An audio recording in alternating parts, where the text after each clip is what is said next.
salah satu bentuk kegiatan wanita Islam, karena di dalam struktur organisasi itu ada bidang politik dan hukum. Kalau kita semuanya mengingat bahwa koalisi itu ada yang koalisi ideologis, ada yang koalisi strategis, bahkan ada yang koalisi taktis.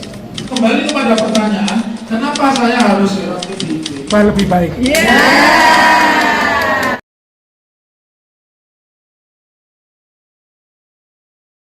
Asyhadu an la ilaha illallah wa asyhadu anna Muhammadan abduhu wa rasuluh. Ibu-ibu yang saya hormati, alhamdulillah kita panjatkan puji syukur kehadiran Allah Subhanahu wa taala yang telah memberikan berbagai kenikmatan yang luar biasa, sehingga pada siang hari ini meskipun berpanas-panas ria, namun insya Allah ibu-ibu niatnya adalah untuk bisa mendapatkan ilmu yang nantinya bisa kita gunakan untuk nanti pada saat pilkada dan pilgub ya. Jadi pilkada yang akan datang itu akan kita laksanakan tanggal 27 November 2024. Yang mungkin perlu saya garis bawahi apa yang disampaikan oleh Ketua Wanita Islam Surakarta tadi. Ya, kita tempatnya di sini yang sangat sederhana ini, mudah-mudahan karena memang salah satu bentuk kegiatan wanita Islam, karena di dalam struktur organisasi itu ada bidang politik dan hukum, sehingga kita perlu memberikan pencerahan kepada masyarakat Muslim, khususnya muslimah ini agar tahu politik. Yang pertama, Bapak Dr. Muhammad Taufik SHMH. Assalamualaikum warahmatullahi wabarakatuh. Kalau saya sih biasa diadili ya. Pernah diperiksa di satu pengadilan ketika kasus terorisme itu 4 jam saya menjelaskan deskripsi tentang teroris ya. Ya biasa, saya tidak berkeringat. Ini kita bicara story dulu, baru nanti saya bicara tentang peraturan-peraturan. Sebenarnya saya menghendaki pertemuan hari ini pun juga ada LCD projector. Kenapa? Kita itu bisa pintar karena kita belajar. Al-Ala kan mengatakan Iqra bismi rabbikal ladzi khalaq. Jadi perintah yang pertama kali diturunkan kita itu baca. Jadi orang batin kok jari ini. Saya itu diminta udah berkali-kali tanya. Lalu legal standingmu itu apa mengadili aku? Kamu itu ayah saya kah? Kamu itu corporate perusahaan yang menggaji saya, kenapa kamu mengadili saya? Kamu nanti malu kalau mengadili saya. Baru mendengar saya daftar lewat PDIP. Makanya saya bilang Iqra bismi rabbikal ladzi khalaq sampai ayat 1 sampai 5 ala-ala. Bahkan kita juga diminta sejak lahir sampai lihat lahir itu harus belajar. Betul nggak? Ya. Kenapa? Islam itu paling keras terhadap apa yang dinamakan hoax, ya. Maka hukumannya penyebar hoax itu jauh lebih berat daripada pembunuhan, ya. Nah, kita tidak pernah belajar itu. Hukum Islam itu kan mengenal 5 tahapan. Ketika Rasulullah masih hidup, pedomannya Al-Quran dan hadis atau sunnah. Ketika Rasulullah sudah wafat, maka ijma para ulama, ijtihadnya para ulama, ya. Kemudian ketika beliau sudah tidak ada, hukum tidak mengatur, di Quran nggak ada, sunnah nggak ada, ijtihad ijmanya ulama nggak ada, maka kita pakai qiyas, gitu. Kita pakai perumpamaan membayangkan. Nah, disitulah di wilayah inilah saya masuk. Tidak akan pernah menemukan yang namanya Quran maupun hadis atau ijtihad itu. Nanti ditanya, partaimu apa? PKS? Partaimu apa? PDI? Kan tidak ada pertanyaan itu, ya. Nah, ini juga pesan saya kepada ibu dan bapak, hal-hal yang jelek jangan disebarluaskan. Kalau kita punya akun media sosial, apakah itu Facebook, apakah TikTok, jangan ikut menyebarluaskan. Jadi sampai hari ini info-info yang tidak jelas itu saya tidak akan reposting, tidak akan saya ulang, karena sadar atau tidak itu juga justru mempopulerkan yang pertama.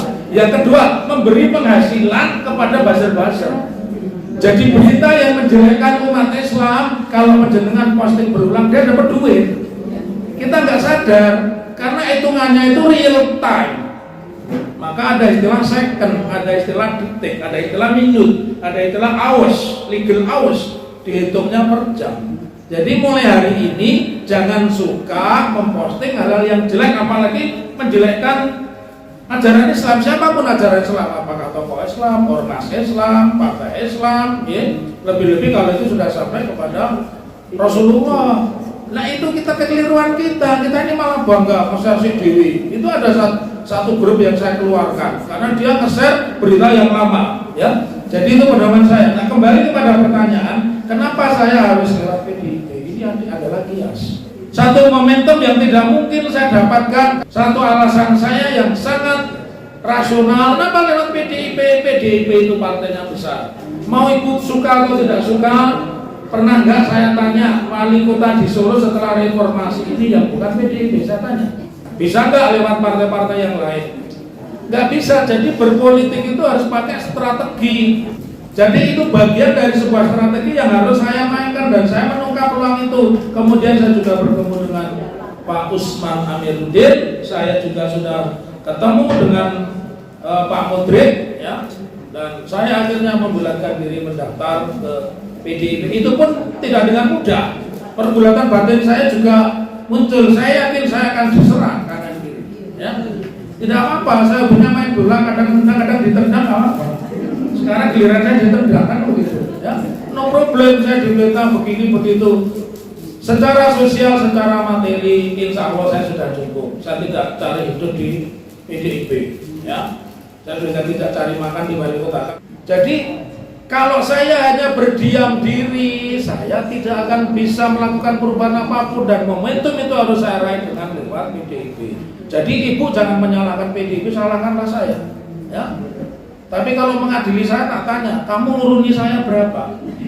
Betul nggak? Kalau kamu menguruni saya, kamu boleh menyalahkan saya. Ya, saya lanjutkan. Di ruang itulah saya bisa berjuang. Bahkan tiap malam ini saya nggak pernah di rumah. Saya pulang dari kantor, habis maghrib itu saya biasanya menunggu maghrib di kantor karena macet. Saya 7:30 sudah harus bergegas pindah-pindah saya. Ya. Di semua tempat di wilayah Surakarta ini insya Allah sudah, yang belum di Lamia. Dan saya menjelaskan kepada warga tentang itu dan saya diberikan kesempatan untuk presentasi. Itu proses pencalonan. Yang kedua, perjuangan saya tidak mudah. Apakah PDIP langsung mencalonkan saya? Tidak. Belum tentu, tidak ada jaminan walaupun saya masuk PDIP, saya pasti dicalonkan sebagai anggota sebagai calon wali kota. Tidak, ya. Tetapi saya bisa berperan. Yang tidak diperbolehkan sukudon, tapi bagaimana kondisi seperti ini? Maka kalau bisa kita punya pengetahuan politik agar tidak dipolitiki gitu. Monggo Pak Muhammad, kami persilakan. Oke, Allah SWT, Oke, semuanya, saya terjatuh dengan kondisi ini dengan dulu almarhum Maulana Samanuddin jelang pemilu 2009.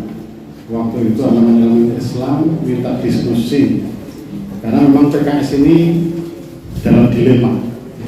Baru setelah peristiwa 212 itu saja kemudian orang pada sadar tentang demokrasi, ya, bahwa kita tidak bisa semuanya dihukumi walak wal barok, semuanya dihukumi secara akidiah, begitu ya.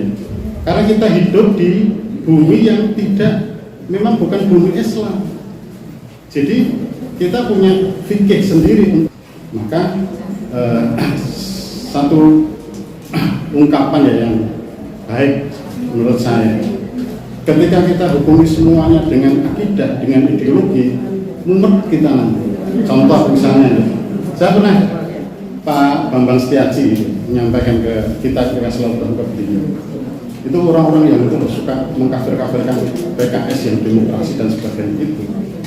Jadi kalau seperti ini udah jenuh biasa. Waktu itu di jelang 2009 saya ngantarkan beliau, waktu itu diskusi di banyak tempat saya ngantarkan beliau itu karena beliau waktu itu.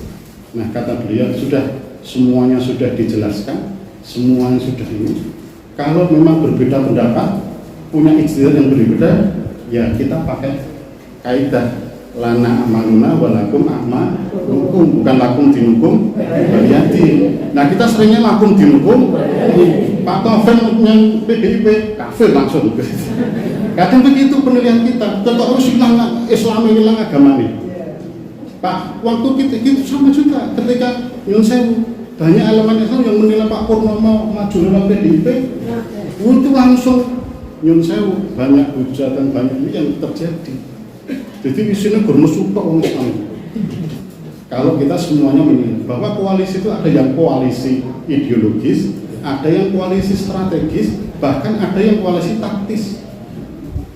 Bisa jadi Pak Taufik punya alasan koalisi strategis. Aku nak lewat PD, nak lewat PKS, kemungkinan menangnya ya cilik. Salah satu pertimbangannya. Nak lewat PDI, nak aku menang, aku nak jadi wali kota, dia bisa dan sebagainya. PKS punya pertimbangan lain, punya pertimbangan lain. Saya itu sekarang berada di pengurus provinsi Jawa Tengah. Ya. Kalau tadi dengan tanya masuk apa, ya yang sebenarnya yang paham adalah yang dari pusat.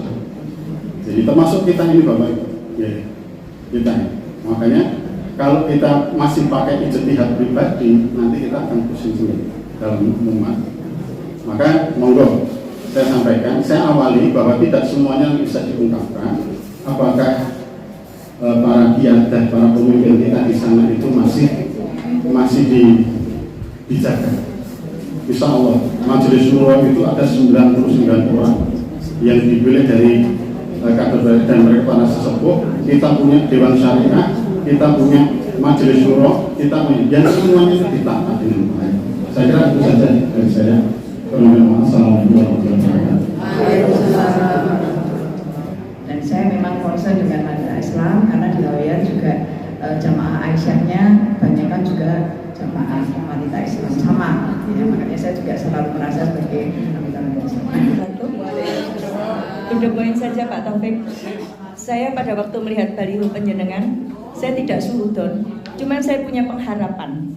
Sekarang yang saya ingin pertanyakan, apakah bila Pak Taufik nanti digodam Allah jadi wali kota dengan kendaraan PDI, apakah Pak Taufik punya visi misi sendiri? Saya sudah punya strategi tersendiri selain dengan garis-garis partai. Mengenai keputusan MK, keputusan MK itu yang di Jawa Tengah itu kita hari ini dan sore kita akan bertemu dengan seluruh pengurus-pengurus DPD, ketua dan MPD, ketua DPD dan ketua MPD untuk mengkaji ulang apakah mereka memanfaatkan dari putusan MK atau tidak. Tentunya masing-masing punya pertimbangan yang tersendiri. Ya, di antaranya kalaupun tiket bisa ada, tetapi kan ada juga modal jenjang sosial dan modal dana. Mari kita tutup dengan baca hamdalah dan doa kafaratul majlis.